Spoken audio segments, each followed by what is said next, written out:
आपल्याला सर्वांना माहीत असेल की गेल्या 2-3 दिवसामध्ये जिल्ह्याच्या विविध भागात काय गरजा आहेत त्याप्रमाणे त्या ठिकाणी विटा, आटपाडी, जत, कवठेमंकाळ, शिराळा या ठिकाणी भेटी देऊन त्या ठिकाणच्या ऑक्सिजन साठी आणि कोविड साठीच्या अतिरिक्त व्यवस्था करायला जी सुरुवात झालेली त्याला गती देण्याचं काम करण्यात आले। बऱ्याच ठिकाणी व्हेंटिलेटरची कमतरता होती। जवळपास 40-45 व्हेंटिलेटर्स आपण गेल्या आठवड्याभरातल्या प्रयत्नाने आपल्याला प्राप्त झाले।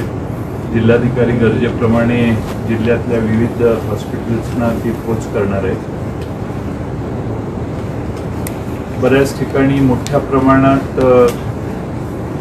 ऑक्सिजनचा पुरवठा करणं आणि बेडसाठी अव्याहतपणाने ऑक्सिजनचा पुरवठा शक्य करणं यासाठी जम्बो सिलेंडर आणि त्याच्या पुढचे ड्युरा सिलेंडरची उपलब्धी करण्यासाठी आम्ही गेले काही दिवस काम करतोय। आता जो ऑक्सिजनचा सप्लाय आपल्या त्याच्यात कमतरता पडायला लागलेली आहे आणि ऑक्सिजनचा सप्लाय जो आहे तो सप्लाय वाढवण्याचा आम्ही प्रयत्न केलेला आहे।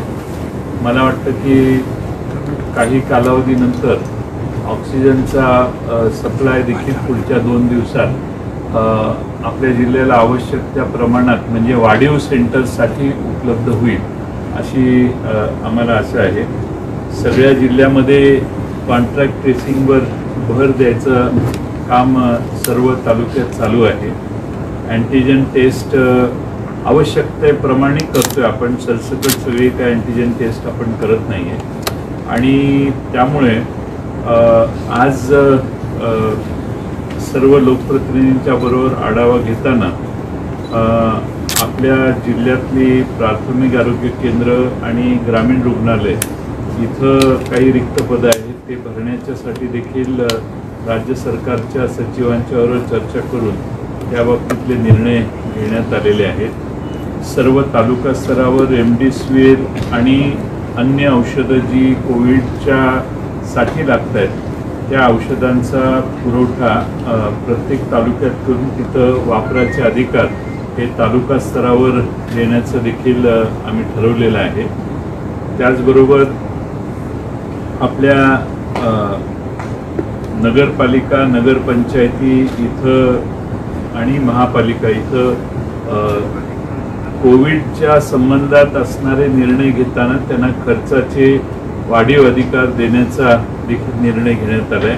त्याला राज्य सरकारच्या नगरविकास खात्याची मान्यता आज उद्या मिळेल। त्याचबरोबर प्राथमिक आरोग्य केंद्रावर देखील आवश्यक ते गरजेप्रमाणे औषधं काही प्रमाणात कोविडच्या रिलेटेड काही भाग प्रमाणात ठेवायची का या बाबतीतली आम्ही तयारी केलेली आहे।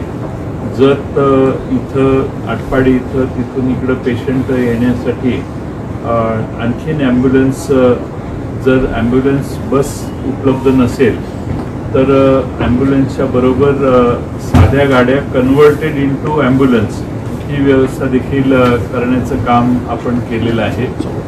त्याचबरोबर आपल्या संपूर्ण जिल्ह्यामध्ये जी नवीन केंद्र आपण उभा करतोय त्या नवीन केंद्रामध्ये विशेषतः आपल्या जिल्ह्यातली सध्याची परिस्थिती आपल्याला सांगणं आवश्यक आहे।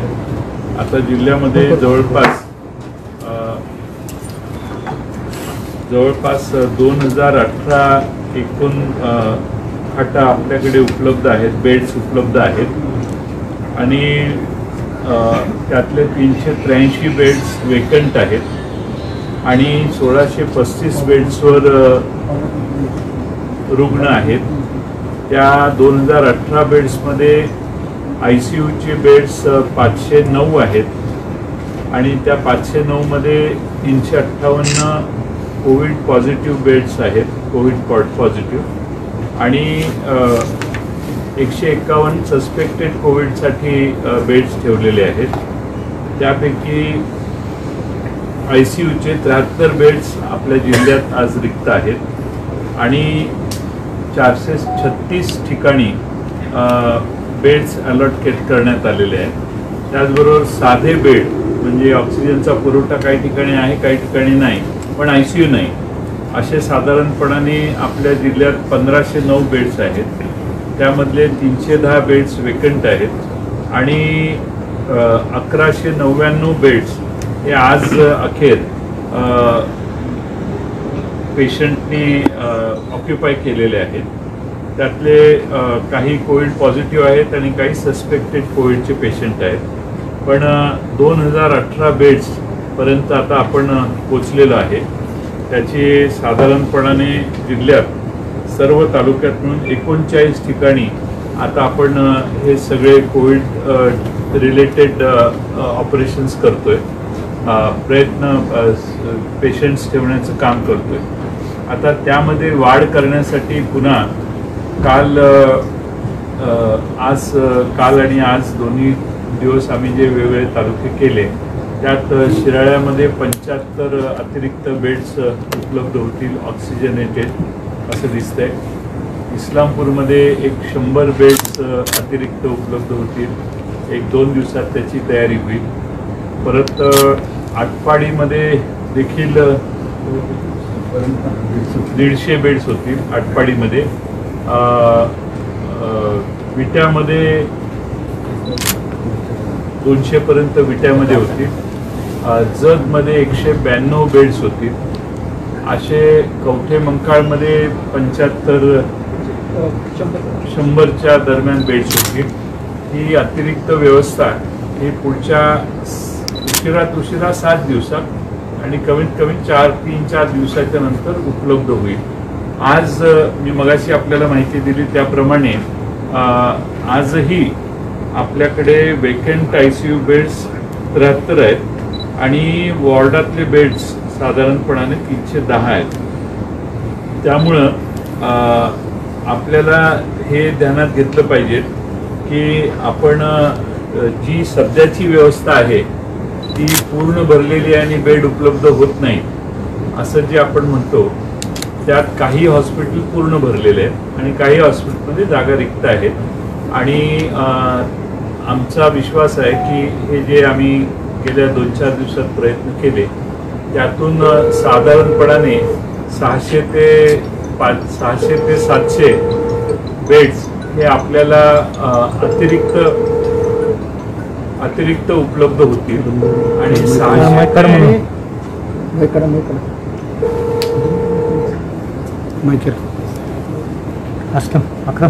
ते 700 बेड्स अतिरिक्त उपलब्ध व्हावेत असा आमचा अंदाज आहे, ज्याच्यामुळे पुढे जी संख्या वाढेल त्या बाबतीत वाढू नये असे प्रयत्न आहेत. पण जर वाढली तर या सगळ्या सुविधा सर्वांना उपलब्ध होतील.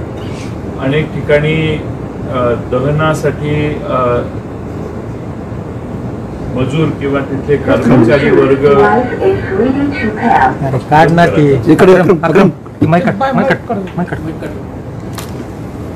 बऱ्याच ठिकाणी दहनासाठी वेगवेगळ्या ठिकाणी कर्मचारी उपलब्ध नाहीत अशी एक तक्रार आलेली आहे. त्यासाठी त्या नगर परिषदांना पुन्हा जिल्हाधिकारी सूचना देतील. त्याचबरोबर आपल्याला प्राथमिक आरोग्य केंद्रावर इतर सगळे रोग ट्रीट करण्यासाठी आणि सर्व आवश्यक ती औषधं उपलब्ध करून देण्याचा आम्ही प्रयत्न केलेला आहे. आजच्या बैठकीमध्ये सर्व प्राथमिक आरोग्य केंद्रात इतर औषधं उपलब्ध होतील. त्याचबरोबर प्रत्येक प्राथमिक आरोग्य केंद्रामध्ये 2 सिलेंडर आहेत.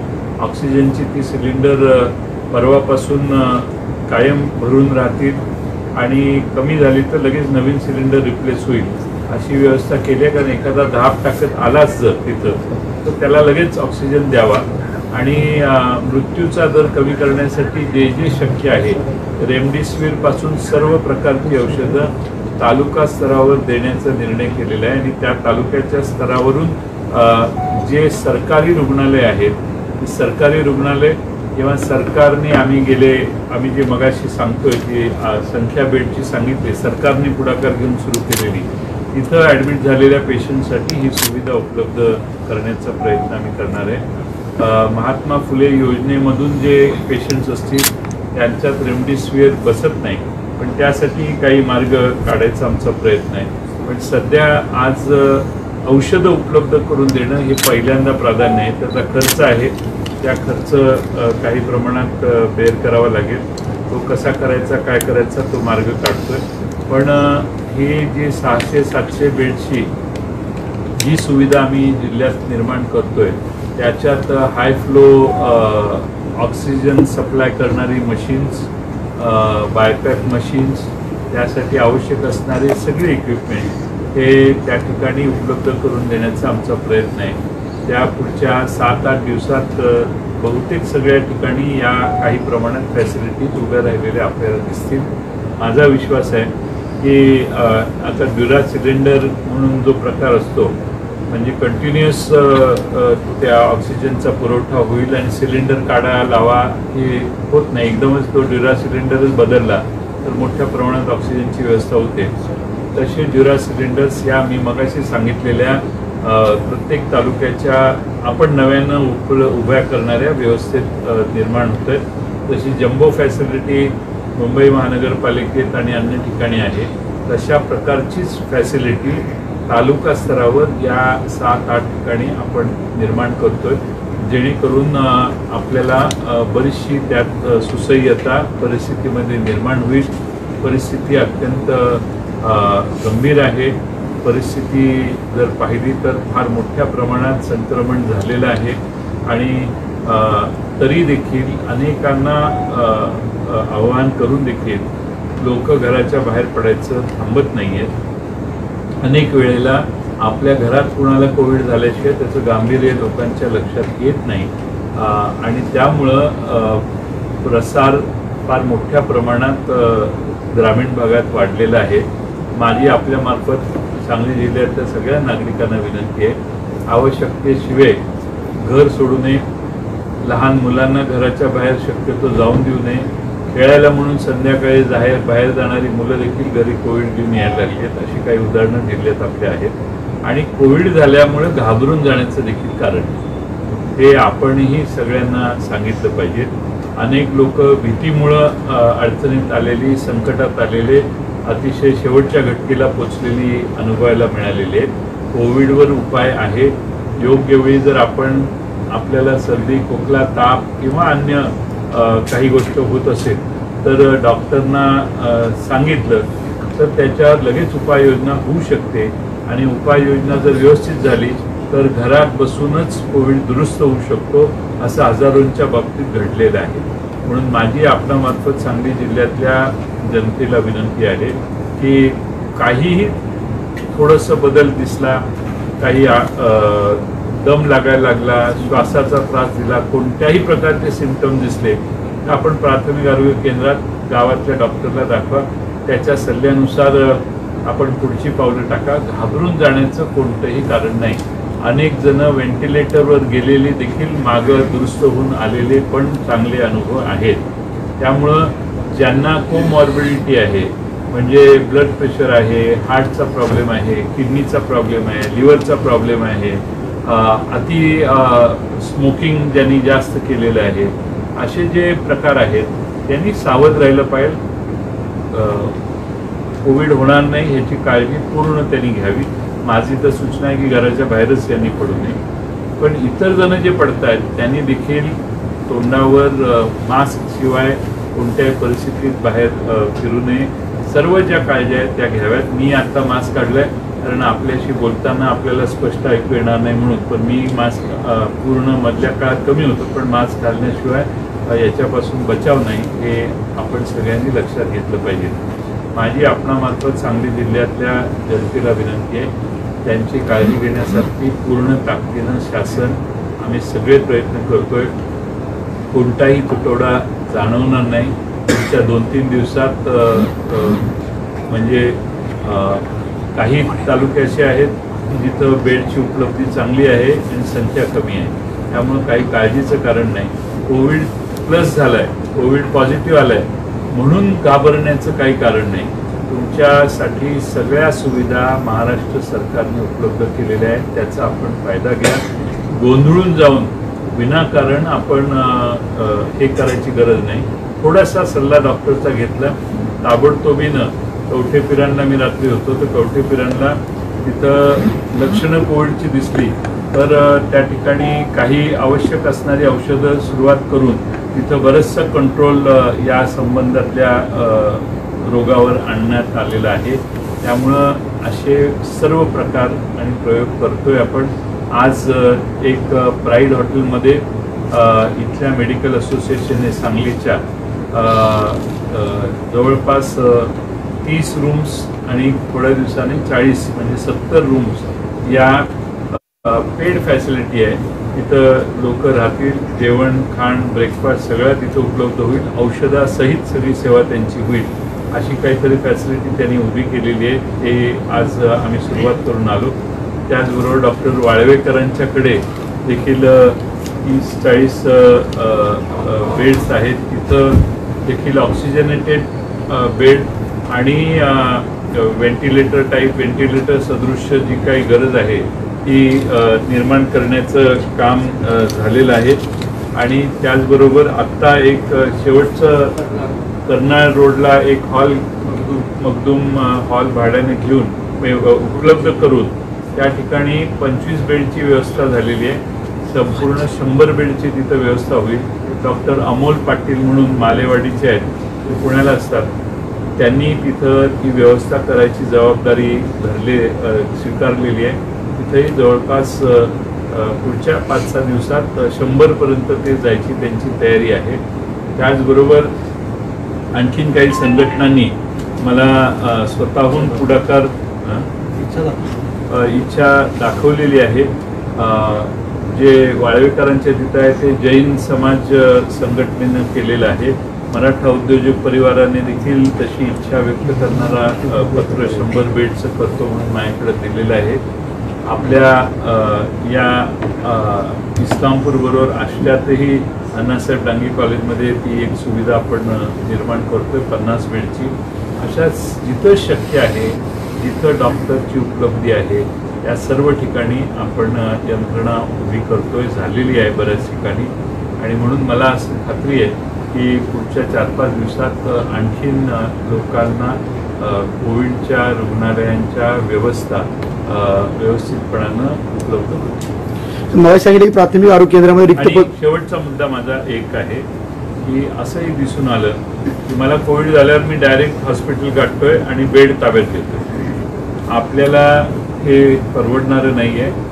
ज्यांचा CT स्कोअर 4, 5, 6 आहे त्यांनी हॉस्पिटलमध्ये जाऊन बसायचं काही गरज नाही, किंवा ज्यांना सिम्पटम्स नाहीत त्यांनी हॉस्पिटलमध्ये जाऊन ऑक्सिजन असणारा किंवा साधा बेडही घेऊ नये अशी माझी त्यांना विनंती आहे.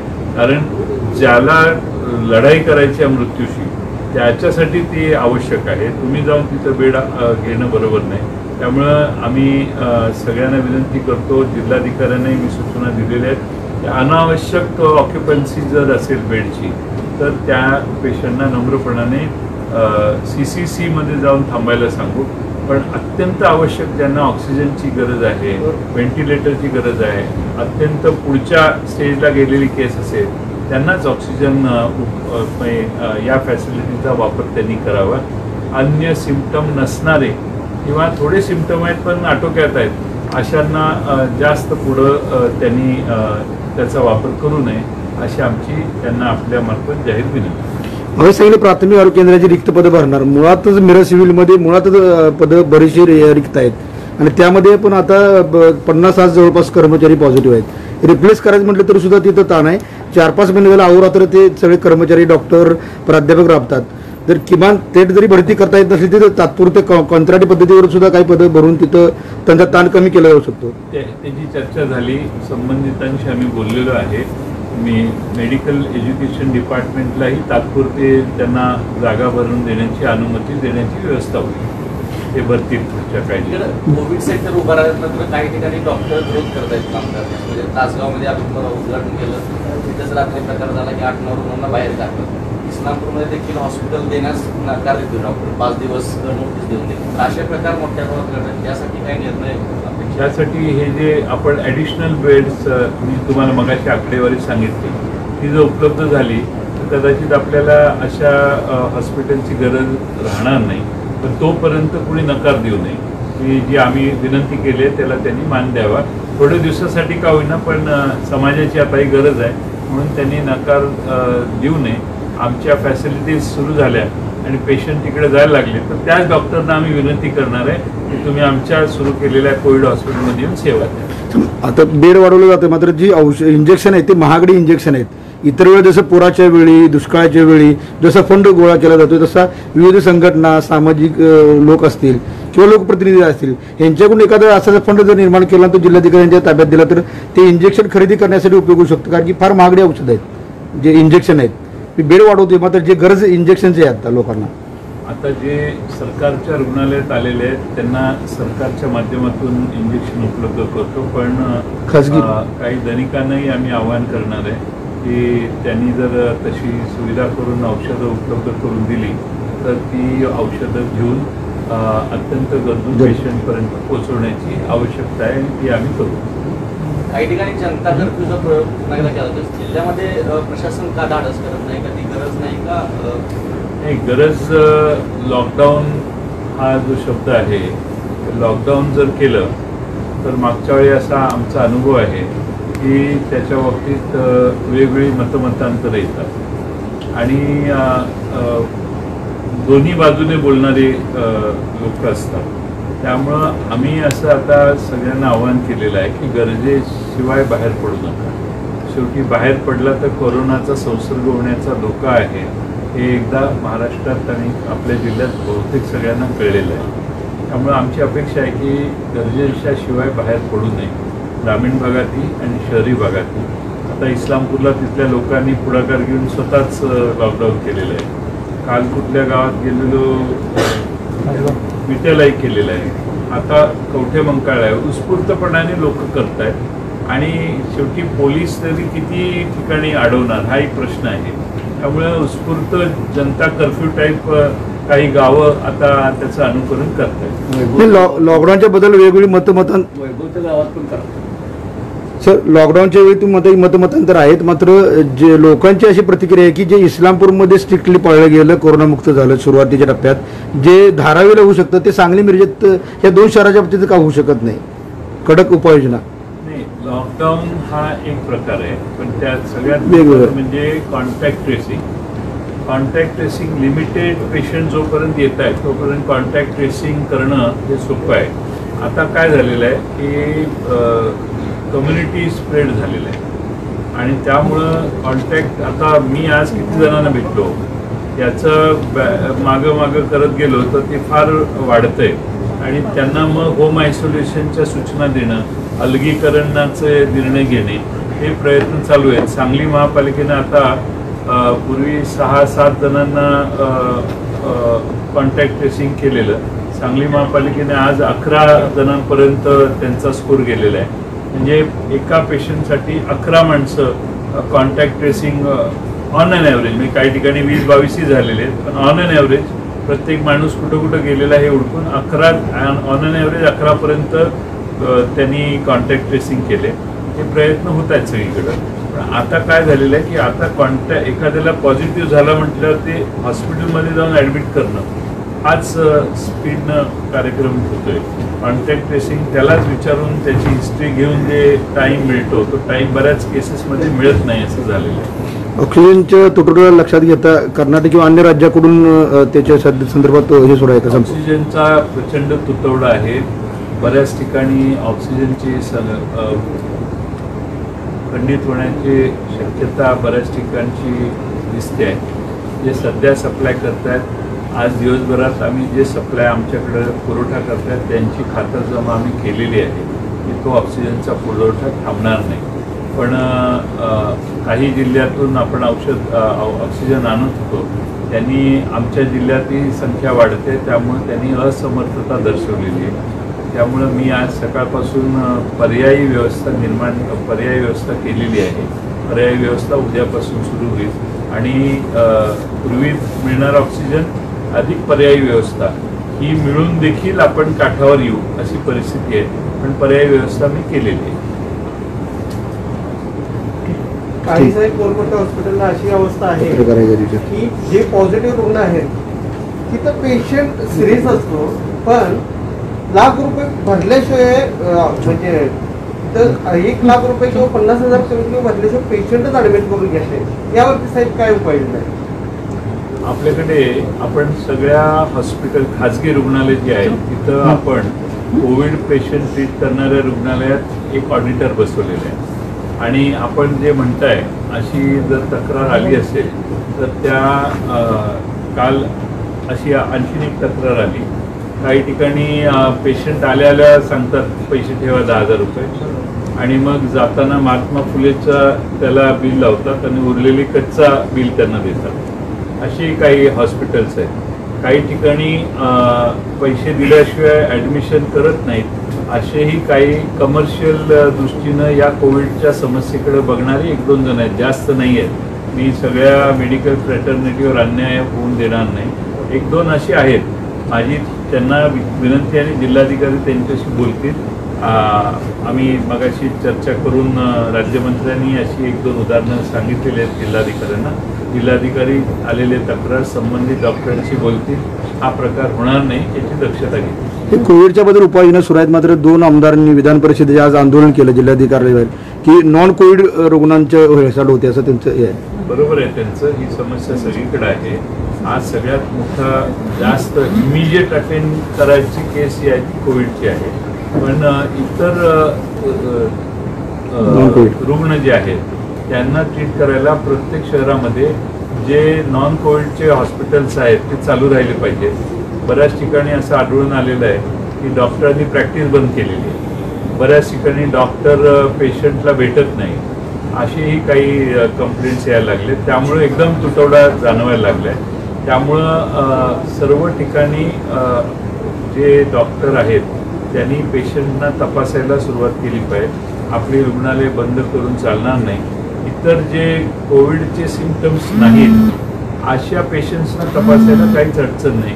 पाहिजे असेल तर अँटीजेन टेस्ट करून घ्यावी आणि मग पेशंट तपासावा जर त्या बाबतीत कोणाला चिंता असेल तर, किंवा PPE किट घालून जरी त्यांनी डॉक्टरांनी तपासले पेशंट तरी चालेल. थँक्यू.